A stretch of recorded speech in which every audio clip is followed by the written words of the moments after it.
যত গুড় দেবে তত মিষ্টি হবে, এই কথাটা আমরা বড়দের মুখে শুনেই থাকি। সেই রকমই তুমি তোমার কাজে যতটা মন দেবে তুমি তত তাড়াতাড়ি সাকসেস পাবে। আমার একজন কাছের বন্ধু আমার নেল এক্সটেনশনের ছবি তার নিজের লিপলেটে দিয়ে চালিয়ে দিচ্ছিল। সেটা আমি দেখে নিয়েছিলাম, কিন্তু তাকে আমি এখনও পর্যন্ত জানতে দিইনি বা কিছু বলিনি। কেন জানো? কারণ আমাদের কোথাও না কোথাও কারোর না কারো কাজ ভালো লাগে, আমাদের চোখে আটকায়।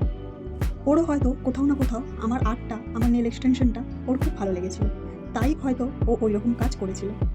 কিন্তু এই ব্যাপারে ওকে আমি কিচ্ছু বলিনি, ওর সাথে কোনো ঝগড়াও পর্যন্ত করিনি। এটাকে আমি ঠিক করেছিলাম? তোমরা হলে এই জায়গাতে কী করবে আমাকে কিন্তু অবশ্যই জানাবে। তবে কিন্তু অন্যের কাজ নিজের কাজ বলে চালিয়ে দেওয়াটা এটা কিন্তু বিশাল বড় অন্যায়। এটাকে কিন্তু আমি কোনোভাবেই সাপোর্ট করি না। নিজের কাজ যেমনই হোক না কেন, আমার মনে হয় সেটা গর্বের সাথে বলা উচিত আমার কাজ। আজ সেটা খারাপ হচ্ছে, দুদিন বাদে সেটা ভালো হবে না তার কি গ্যারান্টি আছে? আর এমন অনেক মানুষ আছে যাদের কাজ আমাদের খুব ভালো লাগে, আমরা তার কপি করি। এটা কোনো ভুল নয় আমার মনে হয়। তোমরা কি বলো? আজকের মতো তাহলে টাটা।